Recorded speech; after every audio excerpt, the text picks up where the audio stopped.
2004년 5월 9일 새벽 1시 55분경에 귀가 중이던 22살의 한 여대생이 흉기에 찔립니다. 이때 복부, 가슴, 옆구리 등 10여 차례 찔리게 되는데요. 그리고 범인은 도주합니다. 동작구 신대방동에 위치한 보라매 공원이거든요. 목격자가 없고 게다가 당일날 묘하게 비까지 내려서 범행 흔적이라든지 이런 그 어떤 증거들이 현장에 남겨져 있지 않았던 겁니다. 근데 이 무렵에 이 일대에서 2주 간격으로 이와 유사한 범죄가 연이어서 발생을 하게 됩니다. 2004년 4월 8일 목요일 새벽입니다. 신대방과 인접했던 그 옆에 신길동인데요. 25세 여성이 귀가하던 중에 그 옆 골목에서 수차례 흉기에 찔려서 중상을 입게 됩니다. 그리고 정확하게 2주 뒤 4월 20일 새벽에 그 보라매 공원하고 한 7km 떨어진 고척동에서 유사한 사건이 발생을 해요. 20세 여대생이 집 근처, 거의 집 앞까지 왔었어요. 거기에서 공격을 당해서 과다출혈로 사망하게 됩니다. 2004년 1월부터 5월까지 서울 서남부 지역 일대에서 발생한 유사 사건을 정리한 건데 한 7건 정도가 됩니다. 이 사건은 공통점이 크게 5가지가 있습니다. 범행 지역이 서울 서남부 지역이라는 거고요. 서남부 지역. 범행 시간대가 새벽대라는 거고 새벽. 피해자가 모두 여성이라는 여성. 겁니다. 그리고 범행 도구가 날카로운 흉기, 즉 예기라는 겁니다. 그리고 5번째는 범행의 패턴인데요. 노상에서 피해자를 정면으로 찌른 겁니다. 또한 추가적으로 물적 피해가 없었다는 겁니다. 비 오는 목요일의 살인사건이다. 서울판 살인의 추억이다. 이런 내용들이 대대적 보도되기 시작했습니다. 생생하게 기억이 나는데 거의 경찰들 초비상 상태였어요. 서울 시민 전체가 공포에 떨었다고 해도 과언이 아닙니다. 이 서남부 지역 사건이 갈수록 큰 관심사가 될수록 범인이 이걸 의식했는지 이후로 범행이 뚝 끊겨버립니다. 근데 보라매 공원 사건이 발생한 지 딱 1년 만에 다시 범죄 행각을 또 시작하게 됩니다. 2005년 5월 30일 새벽 4시 반 군포시 삼본동에서 이번에는 우유 배달원을 살해합니다. 범행 장소가 서울이 아니라 경기도네요. 지역만 좀 서남부 지역하고 떨어져 있다시피 하지 거의 범행의 모든 패턴들, 수법들은 거의 유사합니다. 피해자가 여성이었고 새벽 시간대, 그리고 예기를 사용했던 것, 그리고 정면을 공격한 것, 노상에서 그게 다 유사합니다. 그리고 범행의 장소적 특성은 다세대 주택이 밀집되어 있고 보안시설이 취약한 지역이라는 거죠. 근처에서 이 범행하고 도주하는 범인을 본 목격자가 하나 나왔어요. 드디어. 목격자가 그 목격자의 증언을 토대로 해서 몽타주를 네. 경찰이 작성하게 됩니다. 닮았어요. 빼고는 거의 동일 인물이라고 네. 해도 과언이 아닐 것 같은데 좀 뭐 눈매라든지 거의 비슷한 것 같은데요? 서울 서남부 지역 사건과 이 군포 사건 범인이 동일인이라는 결론을 경찰이 내릴 수가 있었던 거죠. 그런데 이 사건에서 가장 중요한 사실은 사건 현장에 범인이 흔적이 남았다는 건데요. 족적입니다. 저 경찰의 추적을 피하기 위해서 신발을 여러 번 바꿔 신고 심지어는 밑창이 없는 그런 신발을 신고 가서 족적을 숨기려고 노력도 했다고 합니다.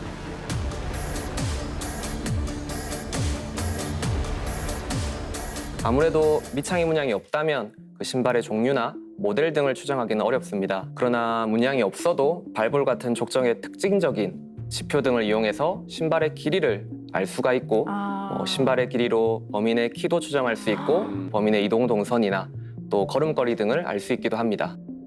이 사건에서 더 주목해야 될 부분은 이 밑창이 없는 족적 그 자체로 보입니다. 이게 그 범인만의 고유한 시그니처가 될 수 있기 때문입니다. 이 범인이 군포시 삼본동에서 멀지 않은 서울 금천구 시영동에서 또 다른 범행을 저질렀는데요. 군포 사건이 일어나기 약 한 달 전인 2005년 4월 18일에 발생한 살인미수 사건입니다. 그런데 이 사건은 군포 사건하고는 확연히 좀 다른 점이 또 있었어요. 어떤 점이 달랐죠? 범인이 가정집에 침입을 해요.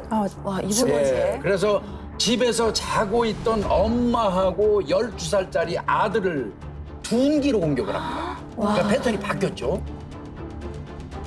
처음에는 몰래 지켜보고 따라가다가 이번엔 집 근처, 그다음에 현관 앞, 그다음에 아예 집까지 들어가서 그 자는 사람을 바라보면서 맞아요. 즐기고 있다는 게 너무 소름이 돋거든요. 실제로 생존자가 범인이 웃고 있었어요 라고 진술합니다.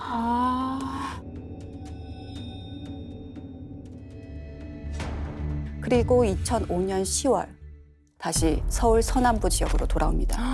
그럼 이때도 또 뭔가 달라진 게 있나요? 더 추가되는 게 방화와 바로 성추행입니다. 범인이 그 당시에 이 집에 침입해서 작은 방에 자고 있던 그 세 자매를 둔기로 공격을 하는데요. 그 중에 2명이 살해되고요. 네. 한 명에게는 성추행까지 저지르게 되고요.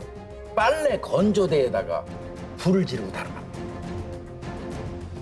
불을 질러버린다고요? 살해의 목적이 더 크다고 봅니다. 방화라는 게 추가된다고 하면 그렇죠. 사망 확률을 높일 수 있다는 거. 방화 그리고 쾌락살인의 목적으로 성추행, 범인 진화한 게 입장에서는 아닌가 뭐 이렇게 네. 보입니다. 근데 그럴 때쯤에 이제 뭔가 검거에 도움이 될 만한 단서가 하나 발견이 됩니다. 10시, 11시 방향에 그 벌집 문양의 장갑푼이 있습니다. 안방 손잡이거든요, 저게. 피해자 집안에는 저런 문양의 장갑을 쓰지를 않았어요. 네. 그렇다면 바꿔서 얘기하면 이건 범인이 가지고 온 장갑이라고 볼 수 있겠죠. 그래서 이제 이 과수대에서 이 장갑푼을 채취하게 된 겁니다. 현장에서 발견되는 경우가 굉장히 드뭅니다. 네. 일반적으로 목장갑이나 일회용 장갑 같은 경우들이 대부분이었고요. 그래서 다른 장갑푼보다 이 벌집 무늬의 장갑푼이 독특하고 특별한 장갑푼이라고 할 수 있습니다.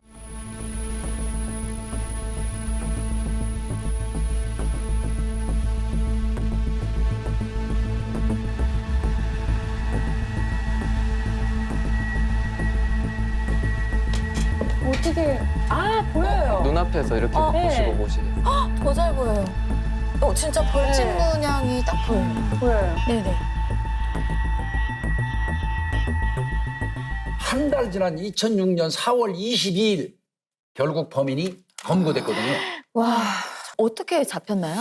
신길동에 있는 한 가정집 이제 새벽에 범인이 들어와서 공격을 하는데 한쪽에서는 24살 먹은 아들이 잠자고 있었고 한쪽 방에서는 46살 먹은 아버지가 잠자고 있었어요. 이 범인이 처음에는 아들을 공격했던 것 같습니다.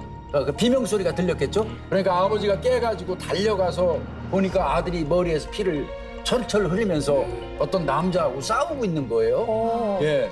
아버지도 당연히 같이 달려붙었겠죠? 네. 그래가지고 이 남자를 거기서 제압을 합니다. 이 남자를 붙잡아서 경찰서로 데려가는데 차 안에서는 계속 혼잣말을 하더래요. 확실히 좀 이상하죠. 옆에 있던 형사가 그 내용을 가만히 들어보니까 깜짝 놀랄 만한 이야기를 듣게 됩니다. 무슨 이야기를 했길래요? A씨 다 끝났네. 100명은 죽일 수 있었는데. 뭐라고요? 네. A씨 다 끝났네. 100명은 죽일 수 있었는데. 아니, 지금? 온몸에 정말 소름이. 이때 이 사람이 가지고 범행 도구로 썼던 게 뭐였냐면 둔기입니다. 동부의 나사 부분에 검붉은 얼룩 같은 게 있었죠. 검붉은 거라고 하면 혹시 피인가요? 네, 오래된 피였습니다. 이걸로 내려친 사람들의 혈흔이 이 나사 부분에 고이게 되고 응고가 돼서 검은 얼룩처럼 보이게 된 거죠. 이제 이 남자의 정체는 밝혀지는 건가요? 이 사람은 서울 서남부 지역 연쇄살인을 저질렀고 역대 최악의 살인마라고 불리는 전무후무한 범죄자입니다. 37살의 정남규입니다. 2년 3개월 정도 범행 기간이 이어졌잖아요. 네. 그동안에 이 정남규가 저지른 수많은 범죄들을 이제 하나하나 낱낱이 찾아내는 저 작업을 하게 되는 거죠. 이때부터 정남규하고 경찰 간에는 이제 정말 피말리는. 답답하고 피말리는 어떤 싸움이 시작이 되는 겁니다. 정남규의 가방에서 특이한 문양의 장갑이 한 켤레 발견됩니다. 벌집 문양 장갑인가요? 정답입니다. 정남규의 가방에 있던 장갑 흔이랑 비교해봤더니 정확히 일치했습니다. 경찰이 이 결과를 들고 와서 정남규를 추궁하게 됩니다. 그런데 조금 있다가 형사한테 우리나라에 사형제도가 있습니까? 라고 물어봅니다. 어차피 죽을 목숨이니까 그럼 내가 내 범죄 다 불고 갈게요. 라고 하면서 자기가 범죄를 저질렀던 걸 하나씩 얘기합니다. 다음 날까지 4개의 살인 사건을 얘기하는데요. 4개. 정남규가 과연 언제부터 살인을 시작했던 건가요? 2004년 1월 14일에 있었던 부천 원미구 초등학생 살인 사건입니다. 동네 공터에서 놀고 있던 12살 윤군, 11살 임군을 협박해가지고 근처에 있는 산으로 끌고 와서 살해했는데요.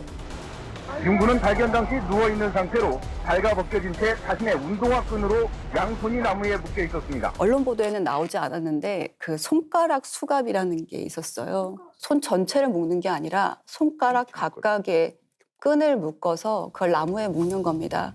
정남규를 면담을 할 때 자기가 그 10살 때 아저씨한테 성추행을 당했다, 성폭행을 당했다라고 얘기했는데 아저씨요? 아저씨가 야산에 끌고 가서 자기 손가락을 운동화끈으로 묶어서 나무에 고정시켰다라는 말을 했었습니다. 어렸을 때 본인이 당했던 거를 다른 아이들에게 똑같이 재현을 해서 되갚은 건가요? 본인이 경험한 것을 그때쯤에 저는 실행을 했고 그것이 계기로 무언가 살인에 대한 욕구 같은 것들이 더 점화됐다라고 저는 추정을 하고 있거든요. 첫 살인의 대상은 아이들이 예, 아이들 있다는 거죠? 둘입니다. 김윤희 프로파일러님께서는 가장 잊지 못하는 충격적인 기억에 남는 사건은 뭐예요? 2006년 1월 18일 강북 수유동이었습니다. 17살 둘째 딸이 작은 방에서 그 정남규에게 성추행을 당한 후에 이제 살해가 되고 정남규가 살해 후에 그냥 집 전체에다 불을 지른 거예요. 근데 그 집에는 첫째 딸 여대생이 있었고요. 그다음에 12살 막내 아들이 있었고 아버지가 있었습니다. 근데 불이 났는데 아버지만 탈출하게 됐어요. 그리고 그 첫째 딸과 둘째 딸, 막내 아들은 다 숨지게 됐던 거죠. 신고를 하신 이후 주민들이 어떻게 두 분이 그 신고를 했는데 한 분은 뭐라고 그랬냐면 아빠가 작은 딸이랑 그 싸우고 홧김에 불을 지른 것 같다. 또 다른 한 건은 단정 졌어요. 아예 이 집 아저씨가 불 질렀다. 다 근거 없는 이런 추정을 갖고 범인으로 몰렸으니 아마 굉장히 아마도 이분 입장에서는 황당하기도 하고 그걸 넘어서서 비극적인 일이 된 거죠. 아버지 같은 경우는 자식을 구하지 못했다는 죄책감도 그렇죠. 있었고요. 그렇지. 또 적극적으로 자기 변호를 하지 않았어요. 그러다 보니까 경찰의 수사에 뭐 어떻게 보면은 협조하지는 않았던 것 같아요. 그러면서 이제 아버지가 범인이라고 추정을 했었고 그때 프로파일러 팀이 초창기였었어요. 그래서 아버지에게 어떻게 하면 자백을 받아낼 수 있는지 자백 전략을 이제 세우라고 했었던 거고요. 그게 평생에 한이 되는 네. 그 내용이신 거죠. 어쨌든 지시긴 했지만 저도 썼고 2차 가해를 한 셈이니까요. 그래서 이 사건을 얘기할 때마다 진짜 불편해요, 사실은. 정남규가 저지른 극악무도한 범죄였던 거잖아요. 그렇죠. 거기에 온 가족이 희생양이 됐고 그나마 목숨을 구할 수 있었던 아버지가 또 오히려 용의자 신세가 되어서 그 남은 인생이 네. 그냥 망가졌을 것 같아요. 이웃하고 경찰이 아빠를 전체 다 의심을 하니까 아내까지 나중에 아내까지도 자신의 남편 그 아빠를 의심을 하게 되고 그러다 보니까 결국 이혼을 또 하게 되고요. 아이들의 할머니 같은 경우는 얼마나 충격이 컸던지 한 화병으로 한 3개월 뒤에 또 돌아가셨어요. 반성의 기미는커녕 피해자 가족과 시민들에게 오히려 적대감까지 드러내는 정 씨의 뻔뻔한 태도에 피해자 가족들은 두 번 울 수밖에 없었습니다. 정 씨는 거세게 항의하는 피해자 가족들에게 대들듯 달려드는 모습을 보여 주위를 놀라게 하기도 했습니다. 정남규는 범행 동기부터가 다른 범죄자들과는 확연하게 다릅니다. 정남규에게 왜 사람을 죽였냐라고 물어보면 정말 도저히 예상할 수 없는 그런 답변을 내놨습니다. 정남규가 대답했던 문장을 그대로 한번 옮겨보겠습니다. 사람을 해치고자 하는 충동을 참을 수가 없었어요. 사람을 죽이고 나면 성취감 같은 감정이 들어요. 살인을 하고 나면 정신이 맑아졌어요. 만족감 같은 게 느껴지고 우울함도 사라졌어요. 이 정남규 같은 경우는요, 이 살인에 대한 의지라든지 집착 이게 보통이 아니었고요. 살인하려고 이 건강 관리를 했을 정도. 담배도 끊었어요. 일주일에 최소 한 3번 정도는 10km 정도 달리기도 해서 체력 관리를 했고요. 범행 현장 가거나 범행 끝내고 이제 집에 귀가할 때 이때는 일부러 한 2-3 정거장 먼저 내려요. 그래서 거기서부터 뛰어서 이제 가는 이런 식의 체력 관리를 했고요. 정남규 같은 경우는 완전 범죄에 대해서 굉장히 집착을 했었어요. 그래서 그때 과학수사대가 아마 주인공이 되었던 미국 드라마가 있었는데 그걸 한 편도 빠짐없이 다 봤다고 하고요. 압수 물품 같은 데 보면은 범죄 심리책이라든지 수사 연구지, 그 일반인이 구하기가 어렵거든요. 근데 그 책도 있었어요. 지가 범행 저지르고 그거에 대한 그 기사가 날 거 아니에요? 기사 수시로 찾아보고 하면서 자기의 범행에 대해서 종합 분석 평가를 했어요. 예. 그럼 뭐 다 파악하고 시끄럽다 그러면 잠시 피신하는 그 의미로 잠깐 멈추고 범행 결과와 거기에 따른 어떤 그 사회적인 그 어떤 이목 그다음에 동태 이런 것까지 치밀하게 다 이게 살폈던 겁니다. 나는 머리는 나쁜데 나쁜 짓을 하는 데는 도가 텄다라고 얘기를 했었거든요. 나쁜 짓을 하기 위해서 건강도 챙기고 공부도 굉장히 공부하고. 열심히 했어요. 정말 입을 정말 모두 해버리고 싶네요. 정남규의 삶은 온통 살인에만 치중돼 있었던 것 같고 살인이 삶의 목표였던 것 같아요. 도대체 어떤 과정을 통해서 성장했길래 이렇게 살인에 집착하는 사람으로 컸을까? 형제가 많은 집안에서 자랐어요. 소극적이고 내성적이다 보니까 다른 사람의 관심을 받을 수도 없었던 상황이었죠. 근데 그러다 10살 때 이제 자신의 말로는 아저씨에게 성폭행을 당했다고 해요. 근데 그때 엄청난 위축감이 느껴졌고 그 후로도 사람들하고 대하는 것이 불편했다라고 얘기를 합니다. 동네 또래들에게 폭력을 당하고 집단 구타를 당하고 따돌림을 당하고 군대, 교도소 거기서 계속 폭력, 따돌림, 구타를 당합니다. 그럼 본인도 오랜 기간 폭력에 노출이 됐다는 건데 그럼 사회에 대한 증오심이나 복수심 같은 게 어느 정도 있었다는 얘기네요?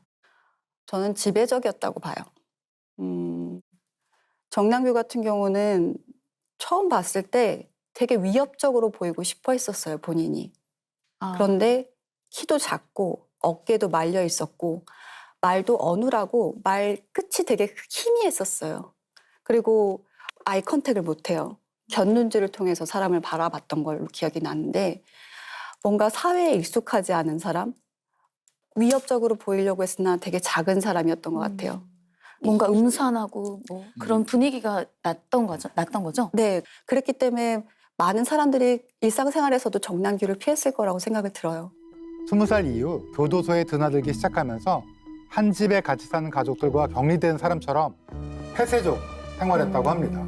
정남규가 유일하게 의식했던 사람이 아이러니컬하게 연쇄 살인범 유영철이었습니다. 수사 중에도 유영철에 대해서 여러 번 언급했는데요. 내가 유영철보다 한 수 위다. 내가 유영철보다 더 많이, 더 완벽하게 죽이고 싶었다. 한마디로 자기가 유영철보다 뛰어난 살인자라고 주장했습니다.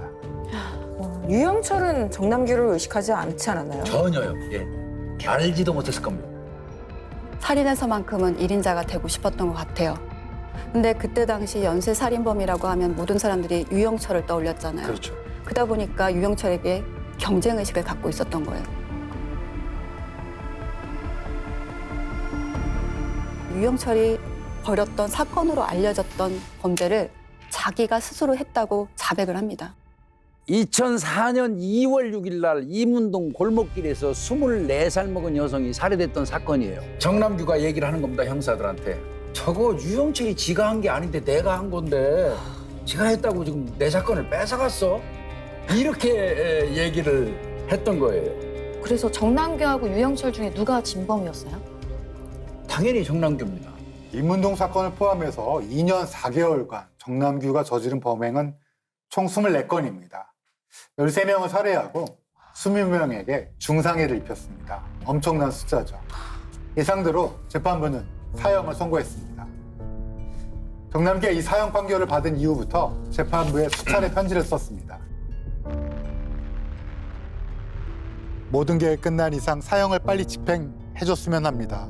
현재 왜 사형을 안 시키고 있는지 이해가 안 가고 눈에는 눈, 이에는 이. 피해자들이 바라는 건 복수심이고 난 죽어서도 사람을 죽일 것이고 자기를 빨리 사형시켜달라는 거고요. 심지어 대법원 판결이 난 뒤에도 이런 편지를 꾸준히 썼습니다. 정남규는 자신의 범행에 대해서 죄책감을 느낀 적이 단 한 번도 없어요. 피해자라든지 유족한테 미안하지 않느냐 이런 질문을 하면 미안해 할 거면 내가 왜 그런 짓을 했겠냐. 이렇게 대답을 했었어요. 짐작컨대 이제 더 이상 살인을 할 수 없다는 우울감 뭐 이런 거 등등 때문에 사형을 요구를 했던 것 같습니다. 그리고 죽어서도 사람을 네. 죽일 그러니까요. 것이고 굉장히 공포스러운 맞아요. 뭐라 그럴까 우리 척키 네. 뭐 이런 것처럼 굉장히 공포스러운 느낌이 들어요. 사형 집행은 이루어지지 않았고 사법부도 졸랐는데 안 되니까 2009년 11월에 교도소에서 자살합니다. 새벽 6시 반쯤 자살을 기도했습니다. 교도관에게 발견돼 병원으로 옮겨져 치료를 받았지만 20시간 만에 숨졌습니다. 정남규 같은 경우는 그 살인을 함으로써 자기가 해소되는 긴장감이 있었어요. 근데 교도소에서 들어온 순간 그 본인에게는 쾌락이죠. 그 기분을 절대 느낄 수 없다 보니까 다시는 느낄 수 없는 그 기분 때문에 자신 절망감을 더 느끼게 되는 거죠. 그리고 교도소라는 것이 정남규에게는 자신이 트라우마를 갖게 했던 공간이에요. 정남규 같은 경우는 약자한테 강한 사람이지 절대 강한 사람들한테 강한 사람이 아니란 말이에요. 그러니까 교도소에서 느꼈을 공포, 불편함 이것도 자살을 선택하게 된 한 계기 중에 하나였을 거예요. 끝까지 이기적으로 피해자들의 전혀 도움이 되지 않고 스스로 목숨을 끊은 게 그의 이 추악한 인생의 마지막에 끝까지 이기적이었다. 뭐 이렇게 생각이 듭니다.